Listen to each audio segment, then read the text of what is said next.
Nous accueillons ce soir à rencontre une personnalité qui déjà fait figure de légende, bien qu'elle soit encore bien vivante malgré ses 71 ans. Il s'agit de la célèbre anthropologue américaine Margaret Mead.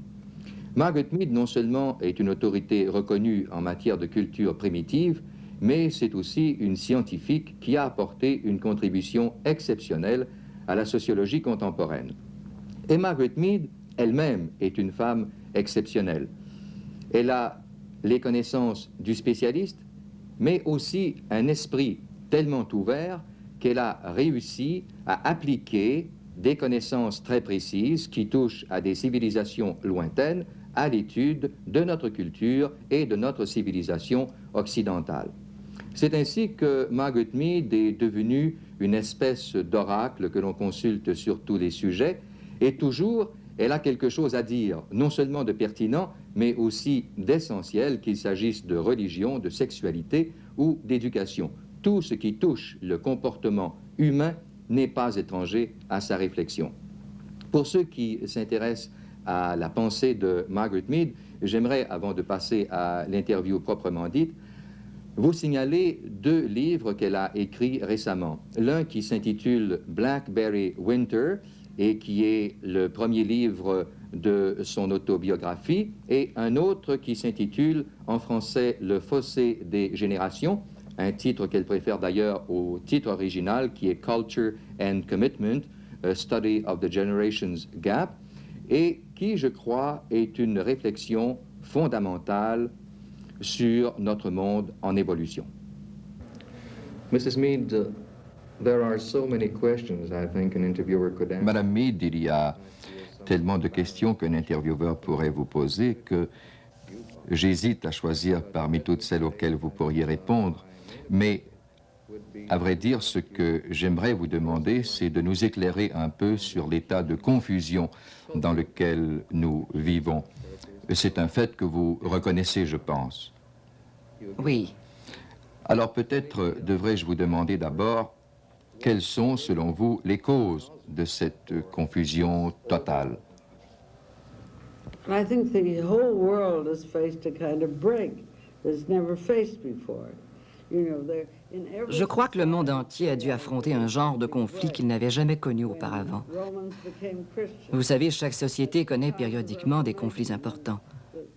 Lorsque les Romains sont devenus chrétiens, au moment de la Réforme, alors qu'il y a eu tant de défections au sein de l'Église catholique, ou encore lorsque des Siciliens ou des Russes émigrent en Amérique du Nord, il y a rupture entre les parents et les enfants. Mais cette fois, la brèche s'est creusée tout autour de la Terre et elle a opposé à la fois tous les adultes et tous les jeunes.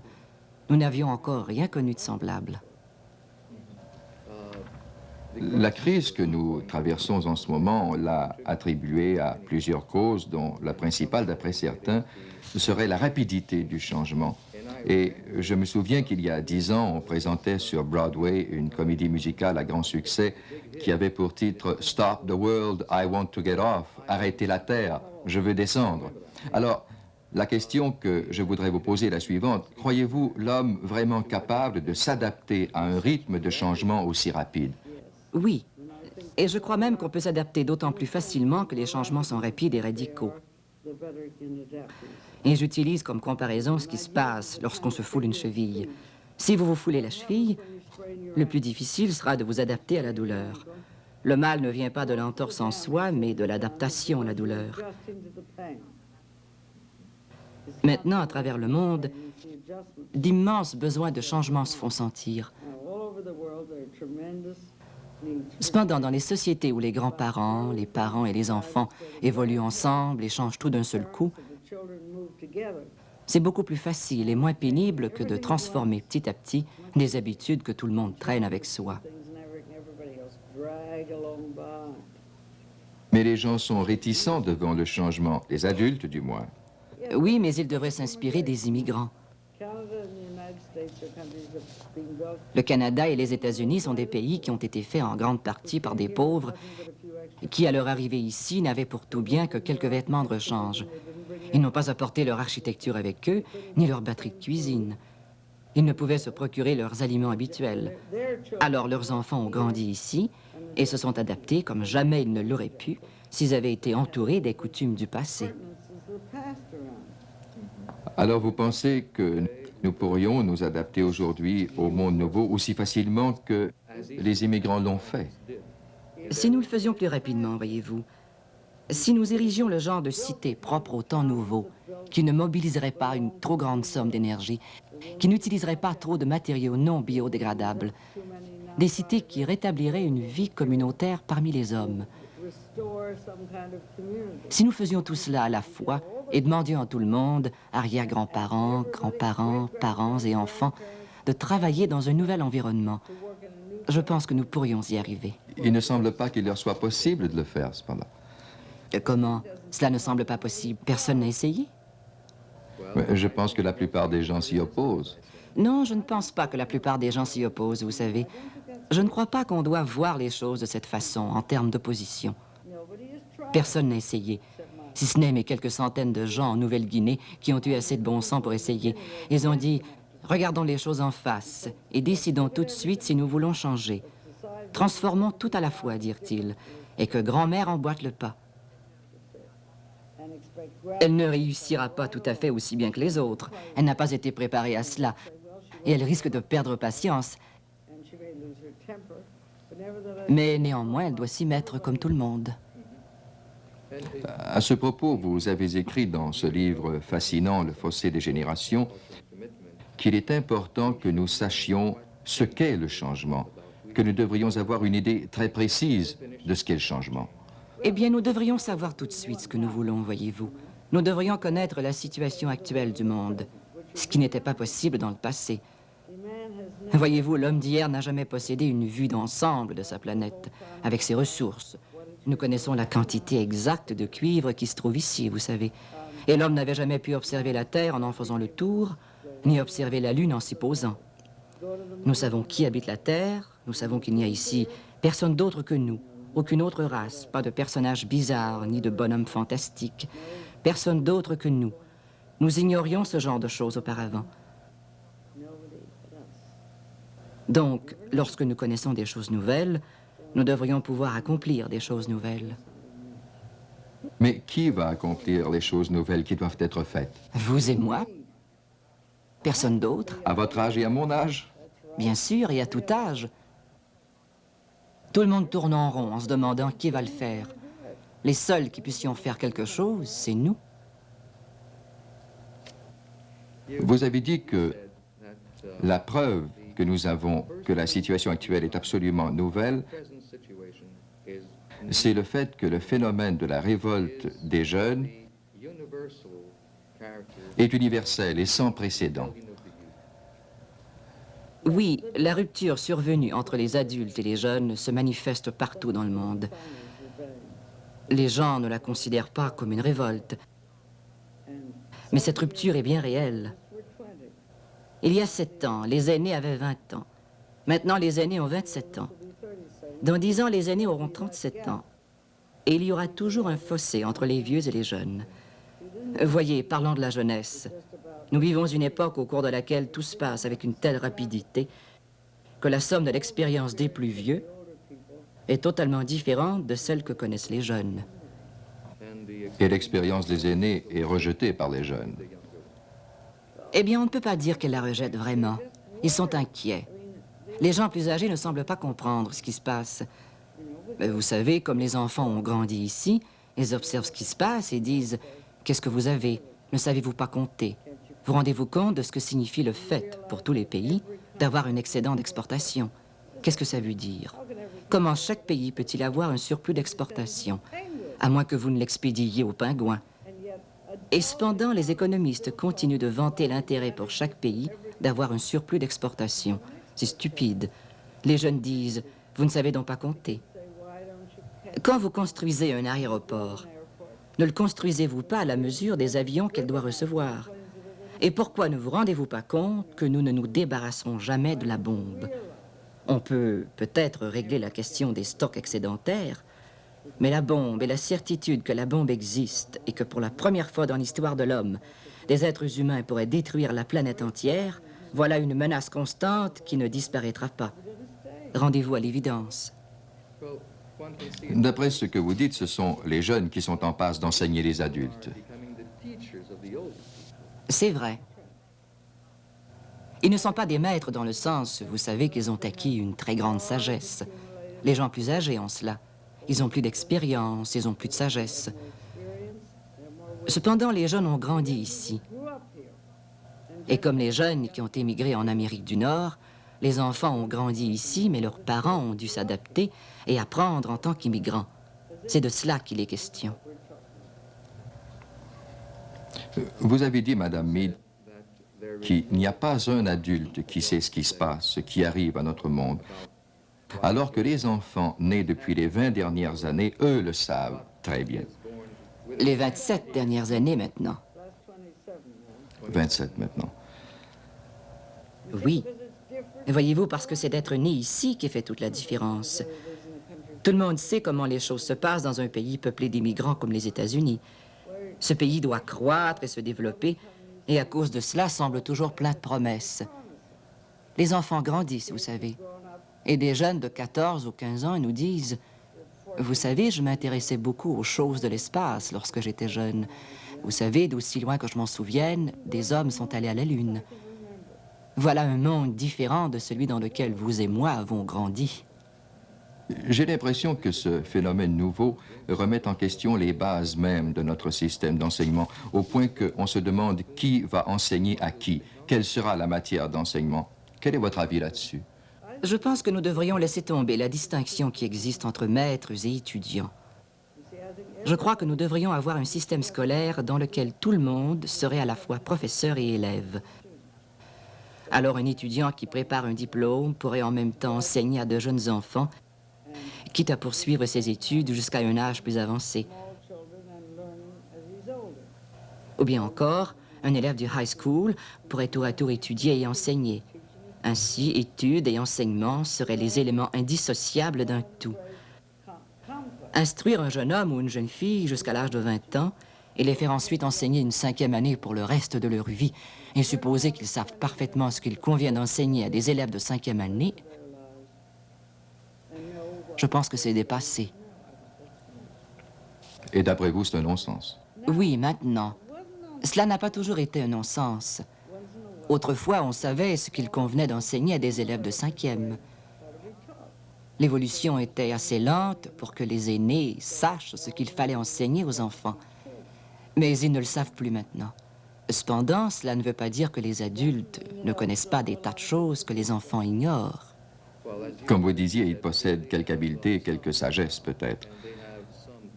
Et ils possèdent tout l'argent et tout le pouvoir. Alors les jeunes devraient agir comme des chefs et dire aux adultes quoi faire. Non, je ne crois pas pouvoir dire qu'ils devraient être les chefs. Ils devraient être des instigateurs. Ils devraient poser à leurs aînés les questions pertinentes, les aiguillonner, parce que les aînés ont l'argent et le pouvoir, et ils ne les céderont pas.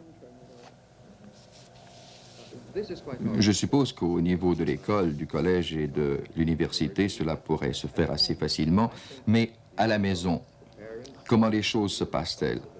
Les parents, je crois, se sentent toujours responsables de l'éducation de leurs enfants, et je pense aussi que les enfants éprouvent encore le besoin d'être aidés. Mais il arrive ceci, n'est-ce pas, qu'aujourd'hui, les parents et les enfants ne peuvent pas se comprendre? Oui, mais ils ne peuvent se comprendre parce que les parents veulent imiter le comportement de ceux d'il y a 50 ans, ce qui ne convient pas au temps actuel. Il serait probablement possible de dialoguer avec les enfants d'aujourd'hui si on se donnait la peine de les connaître vraiment. Mais si vous croyez qu'ils sont ce que vous étiez à leur âge, vous savez, on dit toujours « mettez-vous à la place de vos enfants ». Vous savez, on dit cela aux parents, mais c'est là justement ce qu'il ne faut pas faire. Ils devraient savoir qu'ils ne peuvent pas se mettre à la place de leurs enfants. Jamais. Ne vous mettez pas à leur place, mais essayez plutôt de découvrir qui ils sont vraiment et combien ils sont différents de ce que vous étiez. Mais vous savez, dans le passé, les bons maîtres, les bons parents et les bons prêtres qui avaient réussi étaient ceux qui se souvenaient de ce que signifiait être jeune. Mais il ne s'agit pas aujourd'hui de savoir ce que c'est que d'être jeune, mais de comprendre ce que c'est que d'avoir grandi dans un monde nouveau.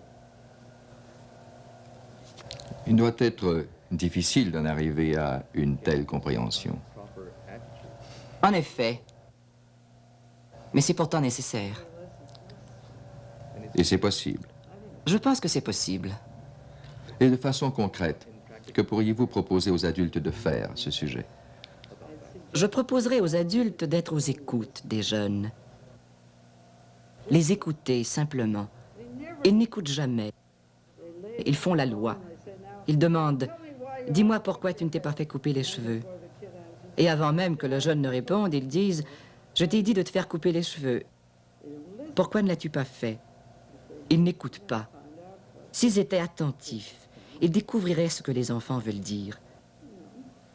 Ils les écouteraient et diraient « Peut-être cela a-t-il du bon sens. Les questions qu'ils posent ont peut-être du bon sens. Nous nous conduisons peut-être selon des normes qui sont maintenant dépassées. » Cela m'amène, Madame Mead, à vous parler du phénomène de la violence, qui pour une part est peut-être engendré par la dimension des villes dans lesquelles nous vivons aujourd'hui. Le zoologiste Desmond Morris a dit qu'il n'est pas naturel aux hommes de vivre ensemble en si grand nombre. Et Karl Lorenz a dit que lorsque des millions d'hommes vivent ensemble, ils risquent de perdre la maîtrise de leur agressivité.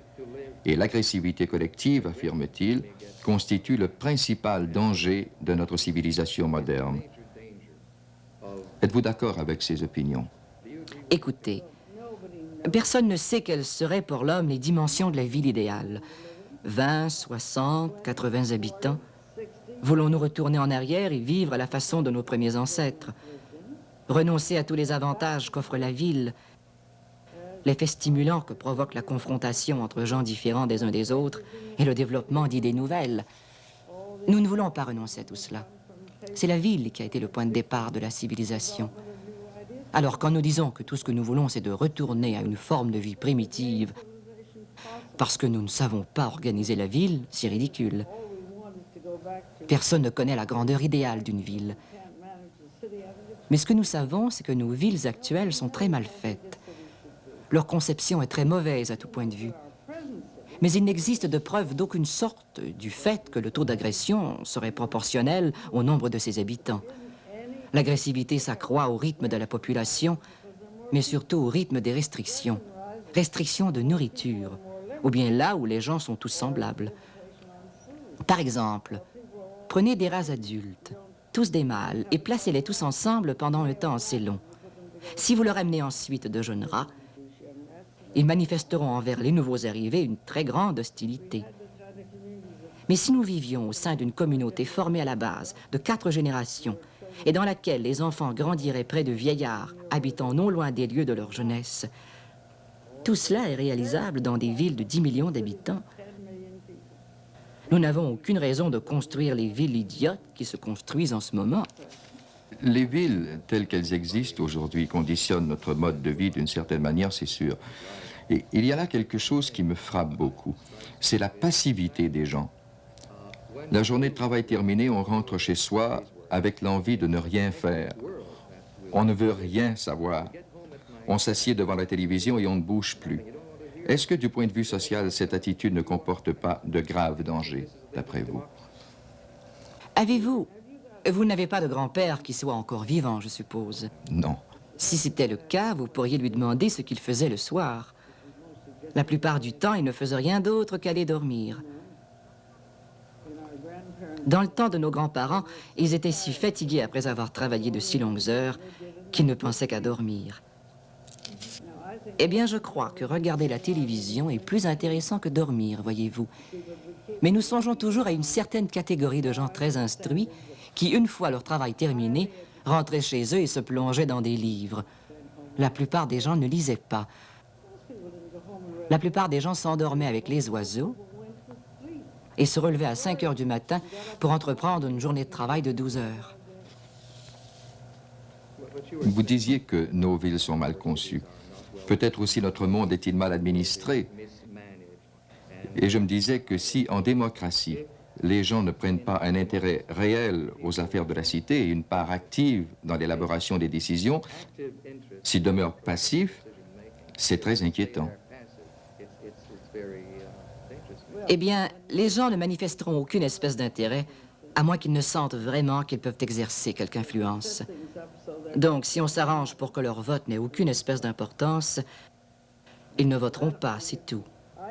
Et si nous isolons chaque petite famille dans sa case, le père étant le seul responsable du bien-être de sa famille, sans voisins, sans amis ni relations, alors chacun devient impuissant et par le fait même passif, parce qu'il n'y peut rien. Il n'est pas nécessaire de bâtir des villes comme celle-là. Nous n'avons pas besoin du genre de ville que nous connaissons maintenant. Pas du tout. Et ce qui ne va pas dans nos villes actuelles vient de ce que ce sont des villes d'après-guerre. Tout le monde agit comme si l'après-guerre allait se prolonger indéfiniment. Vous venez d'attirer mon attention sur la famille. Est-ce que la famille n'est pas une autre institution qui est en voie de s'effondrer? J'en doute beaucoup. Chaque fois qu'une société subit des soubresauts, on essaie de transformer la famille. Si la famille tente à se démanteler, on en resserre les liens. Si elle est très unie, on veut la diviser. Mais la famille continue. C'est notre institution la plus ancienne. Nous ne saurions élever des êtres humains en dehors de la famille, voyez-vous. C'est son rôle d'éducatrice qui donne à la famille toute son importance. Mais peut-être la famille est-elle attaquée d'une autre manière encore aujourd'hui, par la sexualité, si je puis dire.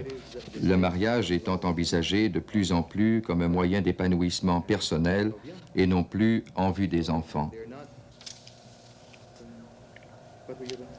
Non, mais il en a toujours été ainsi.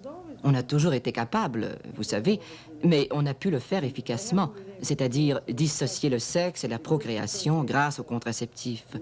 Lorsque vous n'avez pas de contraceptif sûr, c'est impossible. Mais de tout temps, la plupart des hommes ont recherché les plaisirs sexuels pour eux-mêmes et en ont assumé ensuite les conséquences en devenant parents. Les hommes ne se sont pas adonnés aux plaisirs sexuels dans le but de devenir des parents. Tout au long de l'histoire de l'humanité, l'homme a toujours agi selon l'impulsion du moment, quelle qu'elle soit. C'est nous qui avons inventé la famille, et c'est ainsi que nous avons été élevés. Alors chacun croyait qu'il fallait fonder une famille, et le croit encore. Je ne crois pas que dans l'avenir, il y aura autant de familles que maintenant, ni autant d'enfants, à cause de la surpopulation du globe. Mais je crois que tous les enfants seront élevés au sein de familles, ou du moins presque tous. La famille conservera-t-elle sa structure actuelle? Non, pas le type de famille que nous connaissons depuis 25 ans, qui est la pire que le monde ait jamais connue et qui a pris forme en Amérique du Nord. 2 personnes habitant une boîte en banlieue, éloignées de tous leurs parents, sans amis, seuls, ne se souciant que de leur petite case. Non, pas ce genre de famille, j'espère. Mais je pense que la famille d'autrefois survivra. Quel genre de famille prévoyez-vous, disons, pour l'an 2000, par exemple? Voici, je pense que ce qui va changer, c'est que les parents le deviendront par vocation. On ne dirait plus à tout le monde, il faut vous marier et avoir des enfants. Ou pour avoir des rapports sexuels? Ou pour avoir des rapports sexuels. Les gens seront intéressés par les enfants et non par le sexe seulement. On leur demandera, êtes-vous en mesure de devenir de bons parents? En êtes-vous sûr? Avez-vous l'intention d'être vraiment disponible? Le père a-t-il le désir d'apporter à l'éducation des enfants une part aussi importante que celle de la mère? Parce qu'on n'arrivera jamais à l'égalité des sexes, à moins que l'homme ne consente à remplacer la mère au foyer lorsque celle-ci doit ou veut s'en absenter. Donc, je ne crois pas qu'il y ait un aussi grand nombre de familles, mais je crois que leur qualité en sera accrue et qu'elles seront entourées d'oncles, de tantes, de cousins, de voisins, d'adolescents et de gardiens qui aideront les parents à remplir leur rôle. Si vous permettez, je voudrais vous poser une question au sujet de la religion. Je pense que voilà une autre institution qui est menacée aujourd'hui, ce qui n'empêche pas qu'un grand nombre de gens soient attirés par le mysticisme et le spirituel. Mais dans la religion, la tradition joue un rôle très important Et vous parliez tantôt de l'importance du changement. Alors, comment voyez-vous que la religion puisse s'adapter au changement? Voulez-vous me dire, s'il vous plaît, lorsque le christianisme est né, s'agissait-il de tradition ou de changement? Pourriez-vous répéter, s'il vous plaît? Quand le christianisme est né, s'agissait-il de tradition ou de changement? C'était le changement. Bien sûr.